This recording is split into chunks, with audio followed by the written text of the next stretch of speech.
Hey, Sportster S family and friends. This is Dana Smith here. I think this is the first video I've made since my wife passed away in February. Going out for a little Saturday afternoon ride. Thought I'd take the opportunity to do a 1,800 mile review of my bike and what all's been done, whatever issues are. The only thing that I've actually added to the bike since my last video was the custom dynamics front turn signals. You can opt to have them on white all the time. I chose to just have them as turn signals. They're not very bright in the daylight, but you can see them at night. They're really bright. The camera doesn't do them justice. But that's the only mod I've made since my last video. This little shiny piece right here on the bike is a heat block. There's a considerable amount of heat that comes up in this little space right here. Kind of warms your butt cheek, and there's a good bit of heat off this back head that you can't do a whole lot about. But where it comes up behind it off of this header, that's just a piece of heat blanket. I just put that one in yesterday or the day before. The other one I had in there before I put it in, I painted it black so it blended in with the motorcycle. I just hadn't got around to doing that with this one. But anyway, let's go for a little ride and talk about what all's going on since I've had this motorcycle, and go from there.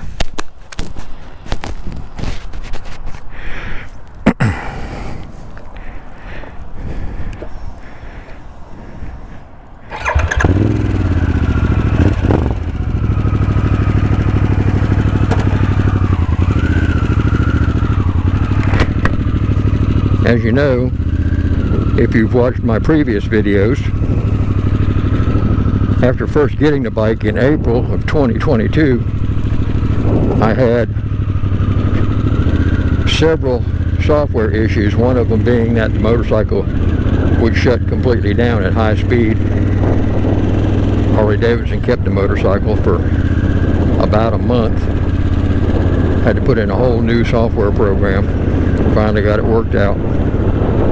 And I gotta say that since then, the motorcycle has actually been performing really well.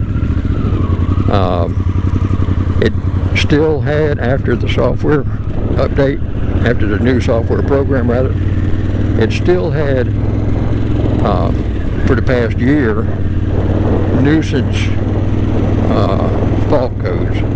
About every second or third time you'd start the bike up, you get a check engine light and some BCM or ECU fault code, none of which affected the way the motorcycle ran, but it was just a real nuisance having them pop up all the time. And so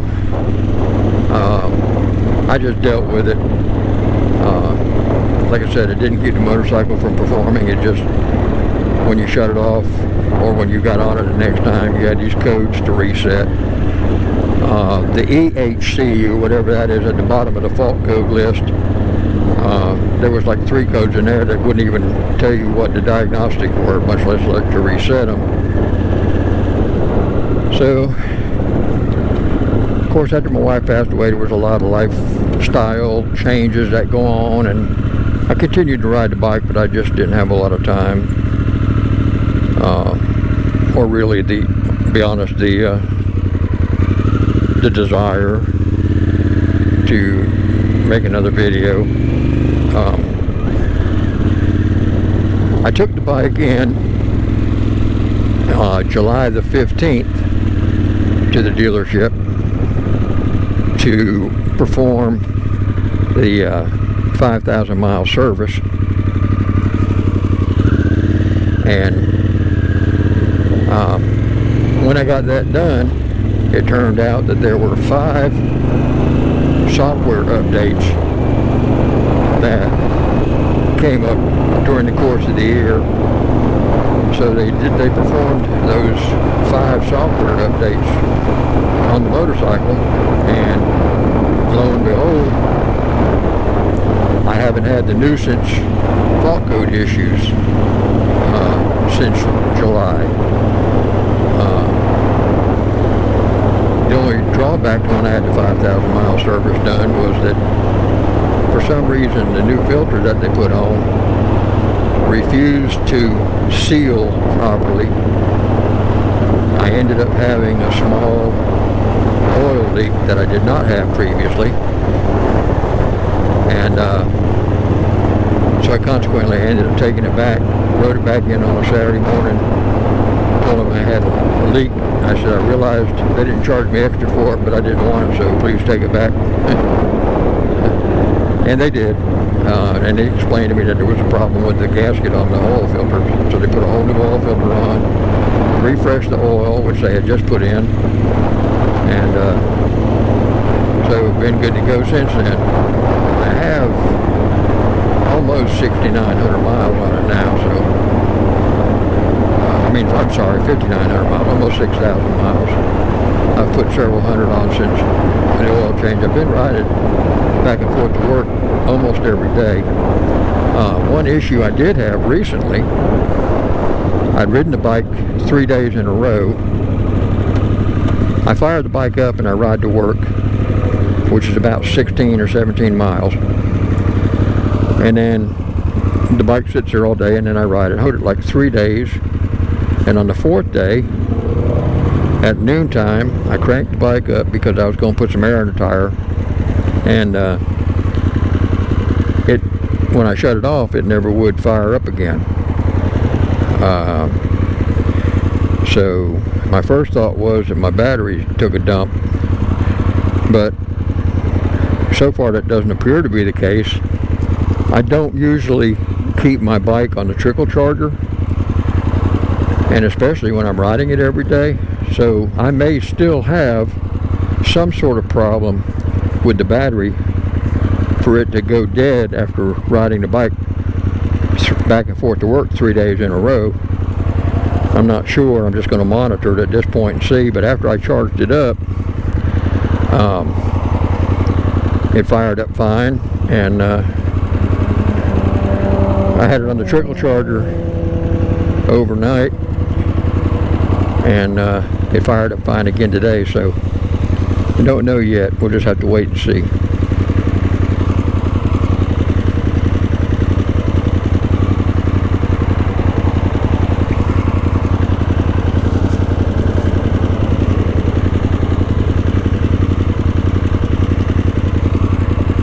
Boy, it's a long light.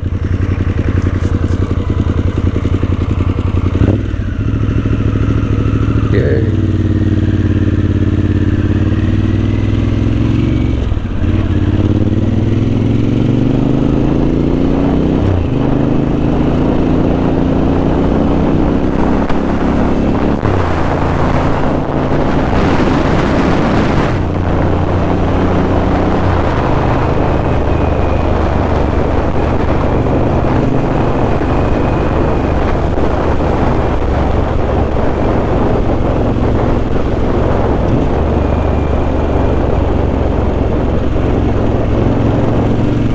As you all know from my previous videos, I'm running the charred exhaust on this bike. Back when I bought it a year and a half ago, there weren't a whole lot of options for exhaust. And I'm really glad I bought these because they are absolutely top-notch quality. They have real carbon fiber tips and carbon fiber heat shields. They have removable baffles that you can modify. They're only held in with a little clip on each one, so they're very easy to take out, modify, put back in.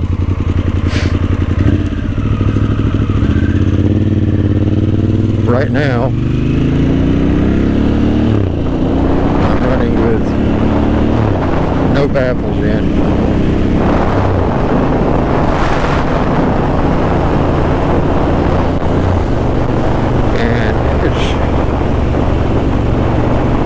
It's not aggravatingly loud.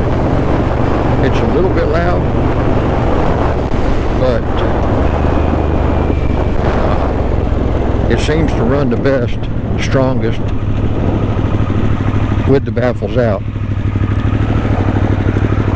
And so that's the way I've been riding it mostly.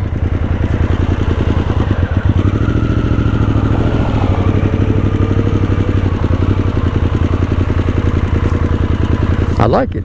I like the sound that it has with the baffles in. The baffles are a cone shape on the inside, and I cut about half of that cone off, which made it a little bit louder, but still considerably more quiet than it is wide open.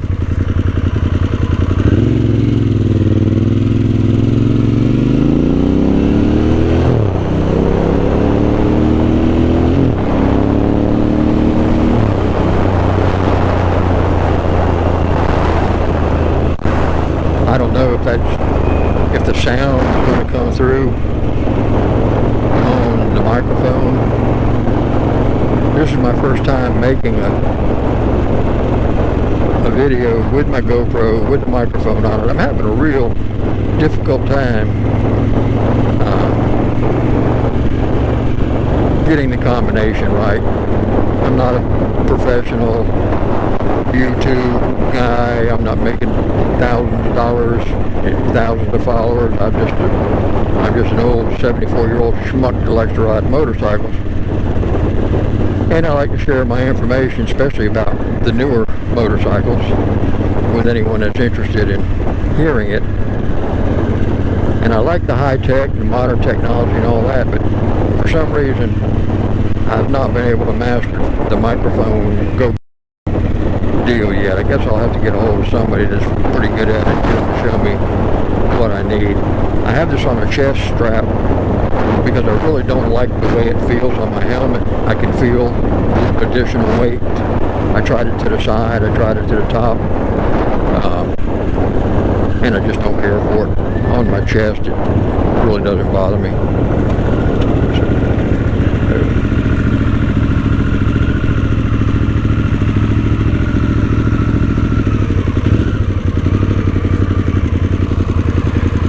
It's a nice afternoon. It's been blazing hot all summer. We had, I think, the hottest July ever recorded in Florida. And I like hot weather, and it was even hot for me. But now it's got a little cloud cover today. It's a little cooler. It's about 80 something, I guess.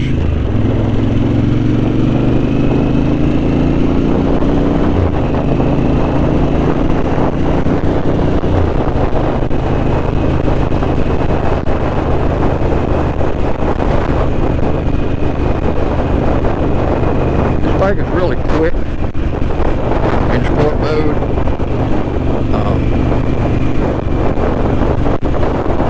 I've adjusted the shocks every which way they can be adjusted. After 18 months, my least favorite aspect of this motorcycle is the lack of travel in the shock for a comfortable ride. It just rides hard.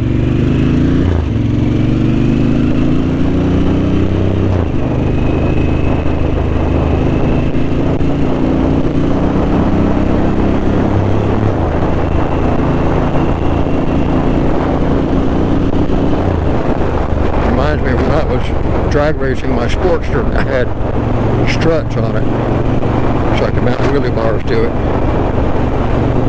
and it had no suspension whatsoever.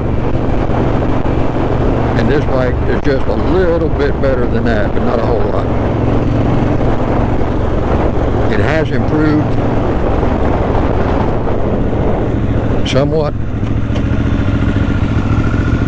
over the 18 months, but I think that's just because the shocks are in 6,000 miles have bounced around enough to get a little bit softer. And of course I have this Corbin custom seat on here, which is considerably softer than the stock seat was, and after 6,000 miles I've got it kind of shaped in my butt, so I think a combination of those two things has made it just a little bit more comfortable to ride, but still, you can run over a nickel and tell if it's on heads or tails.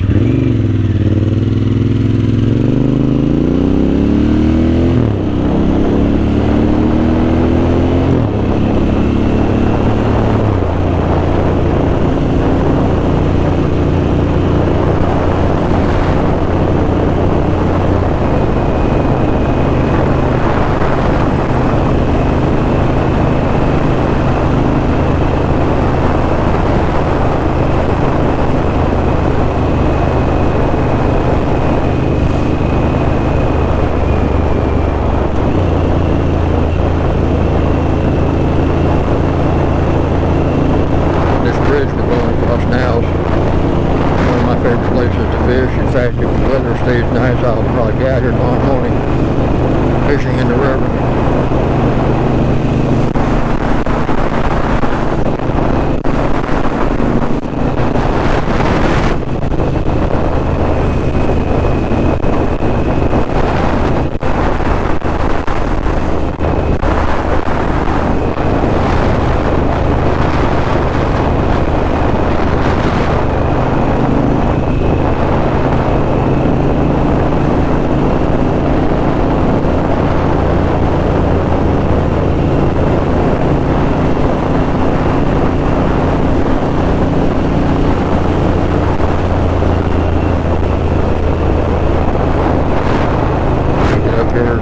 Railroad tracks and take a left and go ride down through a real pretty part of town, close to the river, nice big houses, some overhanging trees, pretty nice little ride.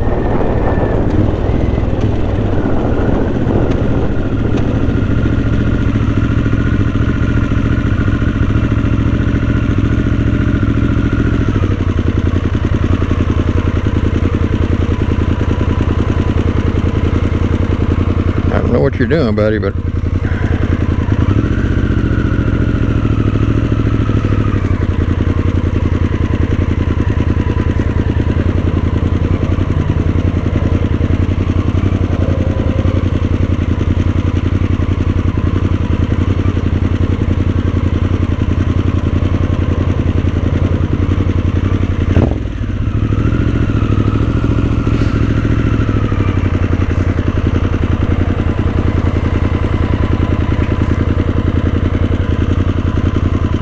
any of you that have the Sportster S and have had it a while, make a comment down in the comment section under the video and let me know if you're still loving the bike, if you hate it, if you tolerate it.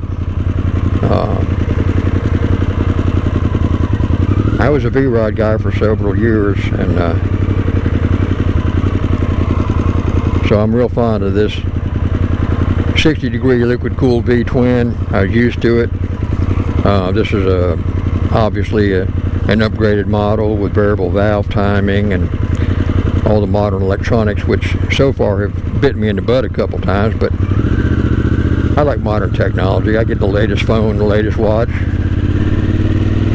the latest software on my motorcycle.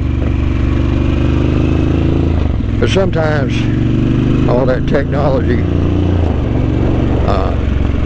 takes a while to get the bugs out of it, which has been the case with the software on this bike.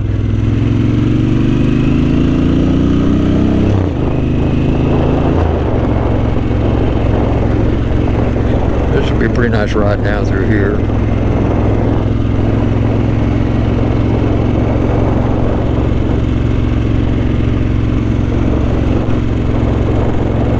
It's not a fast ride. If y'all want a fast ride, I'll take you with me to work Monday morning in the dark on Interstate 10, which I refer to as West Jacksonville Autobahn. Just to give you an example, where I get on the expressway, the speed limit is 55. If you're not doing 75, you're going to get your butt run over. And it just goes up from there. It's nothing to be riding 85 in a 70 and have cars cruising by you like you're sitting still. The Highway Patrol used to do a lot more stops on there. I don't know what's changed. I guess like everything else ever since COVID, things have changed. Why COVID would change the fact that they don't clamp down on speeders like they used to, I don't know.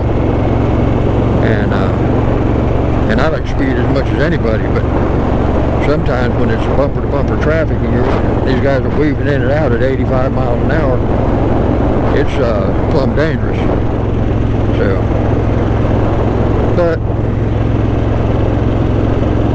I figured out a long time ago to have a fast car and a fast bike.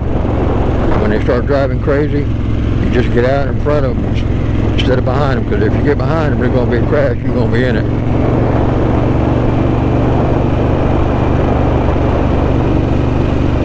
This is a nice pretty ride down through here.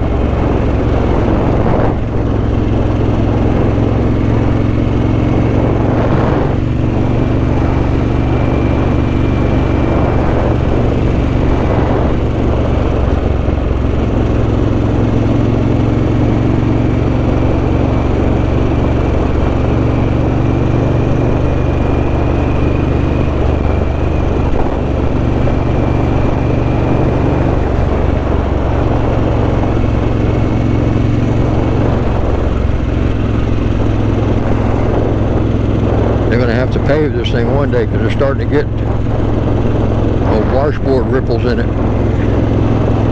Haven't done any maintenance on this road in a long time,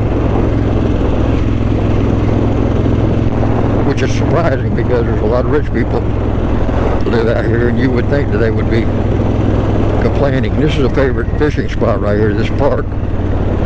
That's the main reason most of these vehicles are here. People out there sitting on the seawall fishing in the river.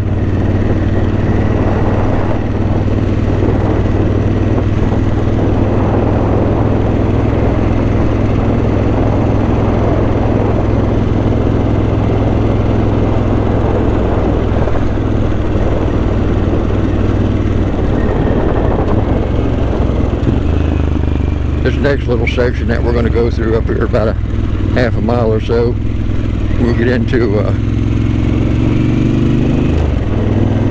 section where there's a lot of little fancy restaurants with menus. They have stuff on it I can't pronounce. You know, kind of glitchy places, you know, where the in crowd likes to go and eat and meet and greet. But before we get there, we're going to have to wait on the boat to go under this bridge, because it looks like the drawbridge is up.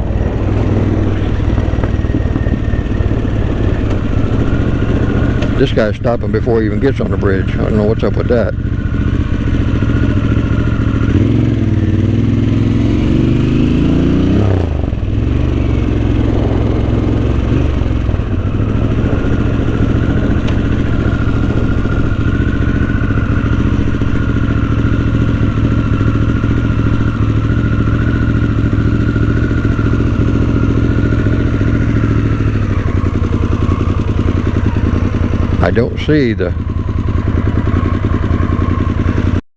I don't see the boat that caused the bridge to be raised up. Surely it wasn't for a jet ski.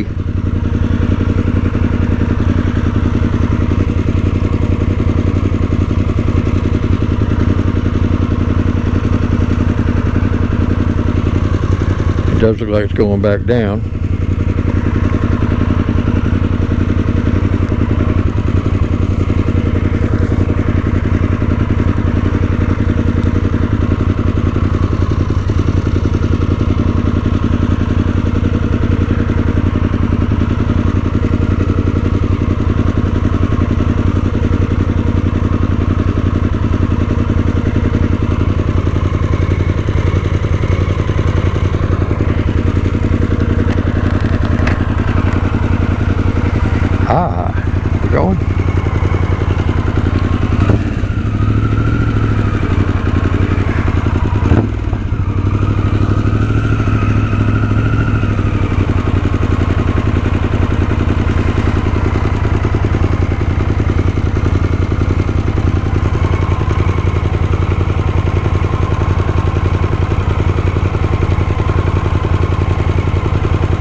There we go, finally.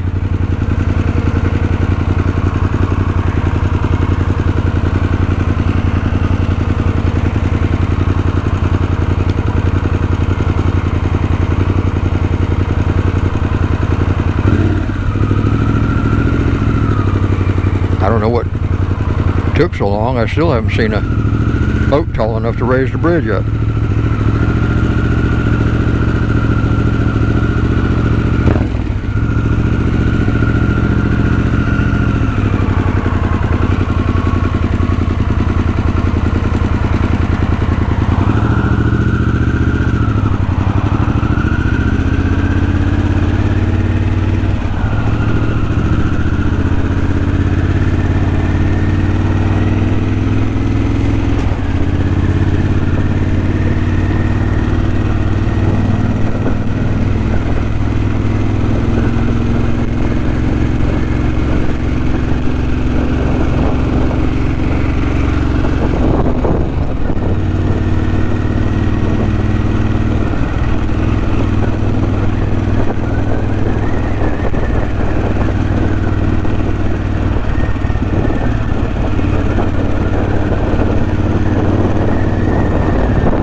Bumpy road, bumpy road. This is where the shocks really start to aggravate you. You get one of these ripply roads and pretty soon your teeth start chattering.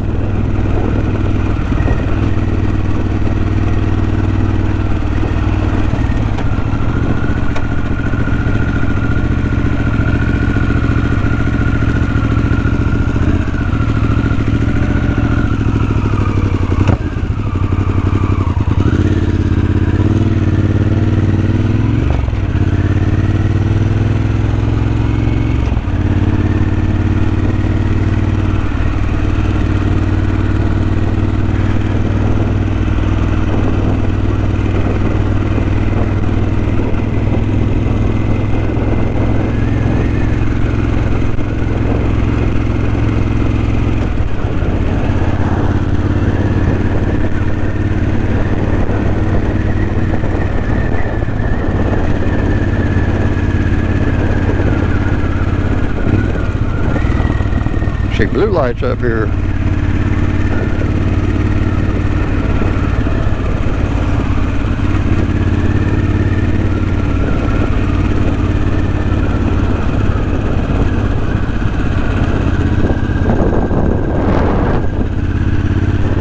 Don't know what that's about.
Real nice park up here,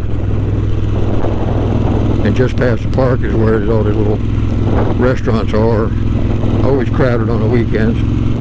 This park is a real nice place for people to bring their kids. Big park, shade trees, acrobatic stuff for the kids to play on. You can see it's a really nice park, a lot of walkways in there, swings, pretty nice place. And this is the food center of this area, Avondale Riverside.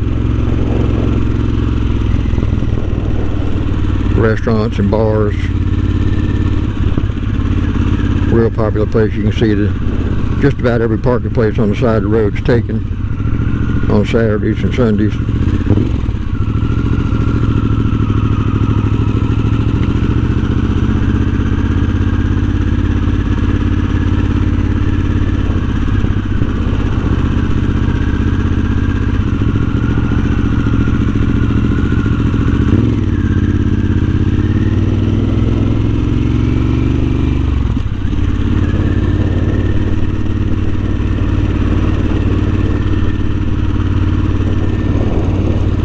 Pretty nice little area.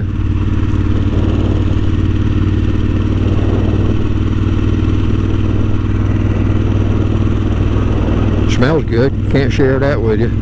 Smells real good when you drive through there though.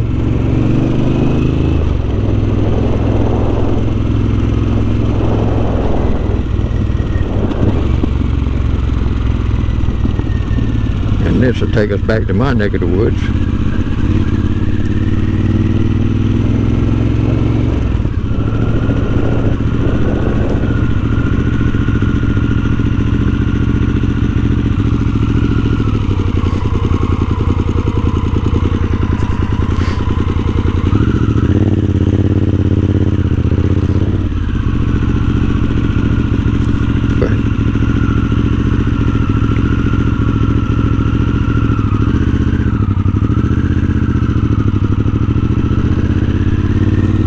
Had to stop for the bicyclist and dog.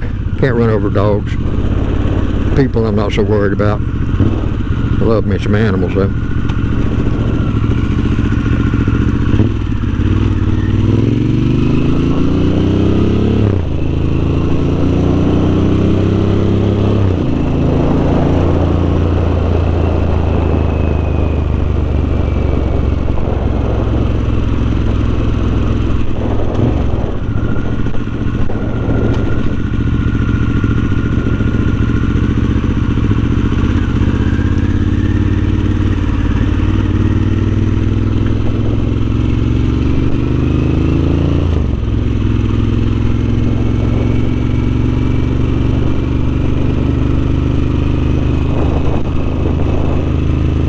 These are some old homes in this area. Pretty nice too.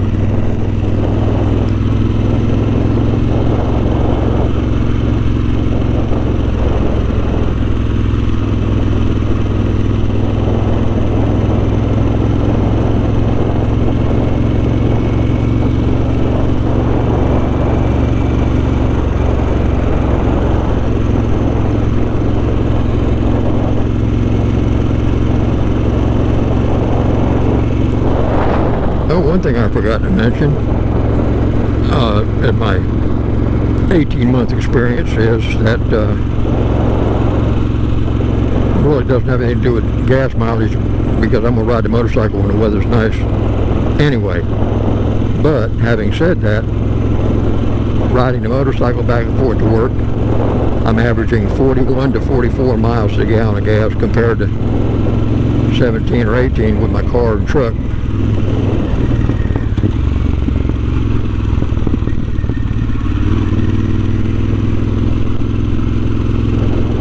So that's also a good bonus.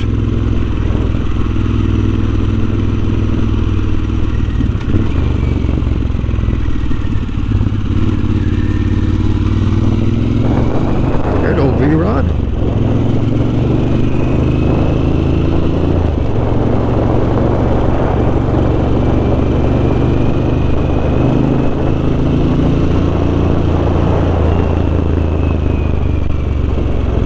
Ah.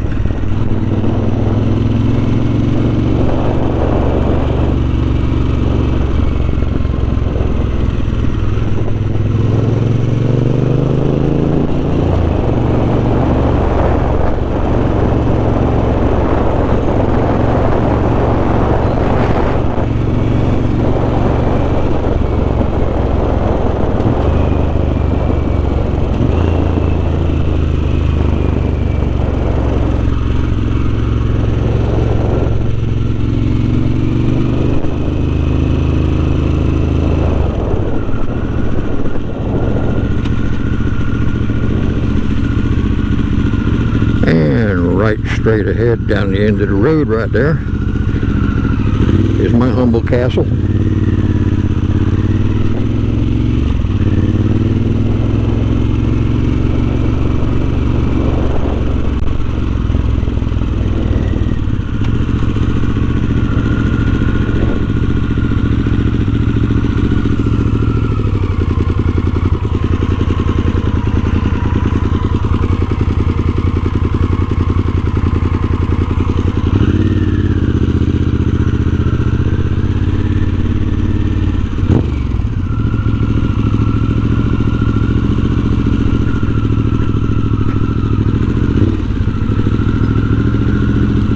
And here we are, and thank you for riding with me.